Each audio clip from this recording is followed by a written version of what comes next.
जो चेहरा news channel के प्राइम टाइम पर टीवी एंकरों से अकेले भिड़ जाया करता था, जो शख्स टीवी पर असदुद्दीन ओवैसी और एमआईएम के लिए ढाल बनकर खड़ा रहता था, अचानक वही चेहरा पार्टी के सबसे बड़े मंचों से गायब क्यों हो गया है।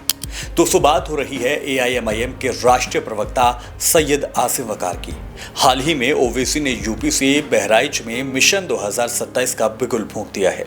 मंच पर सारे बड़े नेता मौजूद थे, लेकिन टीवी पर ओवैसी की बात रखने वाले आसिम वकार दूर दूर तक नजर नहीं आ रहे थे। और इस गैर मौजूदगी के बाद जो खबरें निकलकर सामने आ रही हैं, वो सिर्फ एक गुटबाजी की खबर तक सीमित या महदूद नहीं है। ये खबर है एमआईएम के अंदर सुलगती उस बगावत की जो ओवैसी के यूपी प्लान को अंदर से खोखला कर सकती है। सवाल आईने की तरह एकदम साफ है, क्या सैयद आसिम वकार ओवैसी का साथ छोड़ने वाले हैं या फिर पार्टी के अंदर ही उन्हें किनारे किया जा रहा है? और अगर उन्हें साइडलाइन किया जा भी रहा है तो इसके पीछे वजह आखिर क्या है? आइए जानते हैं इस अंदरूनी कलह का पूरा सच और पर्दे के पीछे की पूरी कहानी। दोस्तों, ये मनमुटाव की खबरें कोई ताज़ा नहीं आ रही हैं। अगर आप यूपी में एमआईएम की राजनीति को करीब से देख रहे हैं तो आपको इस बात का अंदाजा होगा कि पार्टी के अंदर एक बहुत बड़ी जंग काफी वक्त से चली आ रही है और इस जंग के दो किनारे बताए जाते हैं। पहला है एमआईएम के यूपी प्रदेश अध्यक्ष शौकत अली और दूसरी तरफ है राष्ट्रीय प्रवक्ता सैयद आसिम वकार। ज़राए और लोकल मीडिया रिपोर्ट्स की मानिए तो पार्टी के फैसले लेने के तरीके, रैलियों के मैनेजमेंट और टिकट बंटवारे को लेकर दोनों नेताओं के विचार आपस में कभी मेल नहीं खाते हैं। आसिम वकार का मानना रहा है कि पार्टी में ऐसे फैसलों पर काम होना चाहिए जो बेहतर तरीके से जमीन से जुड़े हुए हों, जबकि शौकत अली के नेतृत्व वाले प्रदेश संगठन से उनकी लगातार अनबन की खबरें बाहर आती रहती हैं। नतीजा ये हुआ है कि संगठन के कई बड़े प्रोग्राम से आसिम वकार को धीरे धीरे किनारे कर दिया गया, या फिर यूं समझिए कि आसिम वकार ने ही खुद को इन प्रोग्राम से दूर कर लिया है। बहराइच की रैली इसका सबसे ताज़ा और सबसे बड़ा सबूत बनी है। बहराइच, जो कि उत्तर प्रदेश की राजनीति का एक अहम केंद्र माना जाता है, वहां आसिम वकार जैसे कद्दावर और बोलने वाले नेता का ना होना कोई इत्तेफाक नहीं है दोस्तों, बल्कि एक साफ मैसेज था कि पार्टी में आसिम वकार सभी पैमाने पर खरे नहीं उतर रहे हैं और कहीं आसिम वकार खुश नहीं है पार्टी के फैसलों से। लेकिन बात सिर्फ यूपी तक महदूद नहीं है। ये आग काफी वक्त से सुलग रही है और इसकी लपटें पश्चिम बंगाल के चुनाव के वक्त से भी देखी जा सकती थी।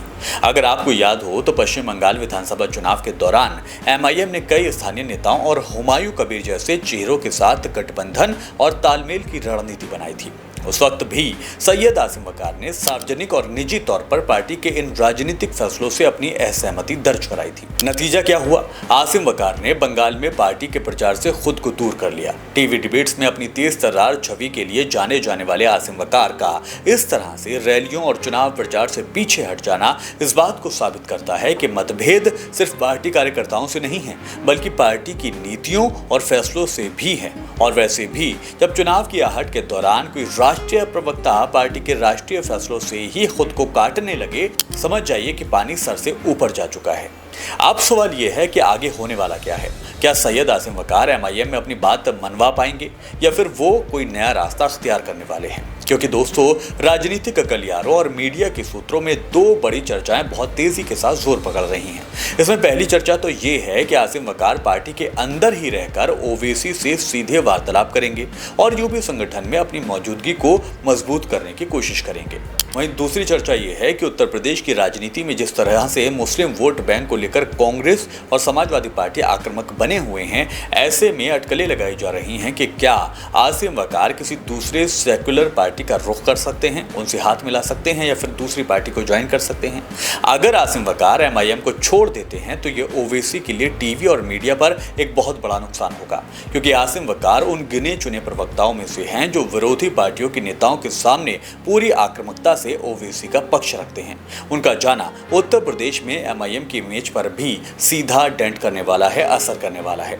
दोस्तों, एमआईएम के सामने अब सबसे बड़ी चुनौती अपने ही घर को संभालने की है। 2027 के यूपी विधानसभा चुनाव से पहले अगर पार्टी के अंदरूनी मतभेद ऐसे ही सरेआम होते रहे तो पतंग की डोर चुनाव से पहले ही कट सकती है। अब आप बताएं दोस्तों, आपकी बारी है। क्या आपको लगता है कि आसिम वकार को एमआईएम में वो तवज्जो नहीं मिल रही है जिसके आसिम वकार हकदार हैं, या फिर पार्टी को शौकत अली के नेतृत्व पर ही भरोसा बनाए रखना चाहिए और चुनावी मैदान में ऐसे ही खेलना चाहिए? क्या आसिम वकार को कोई दूसरी पार्टी ज्वाइन कर लेनी चाहिए वक्त रहते, चूंकि चुनावों में अभी वक्त बाकी है? आप अपनी राय कमेंट बॉक्स के जरिए नीचे लिख सकते हैं। अगर ये एनालिसिस आपको पसंद आया हो तो वीडियो को लाइक कीजिएगा, हमारे चैनल को सब्सक्राइब भी कीजिएगा। फिर होगी मुलाकात। आदाब, नमस्कार।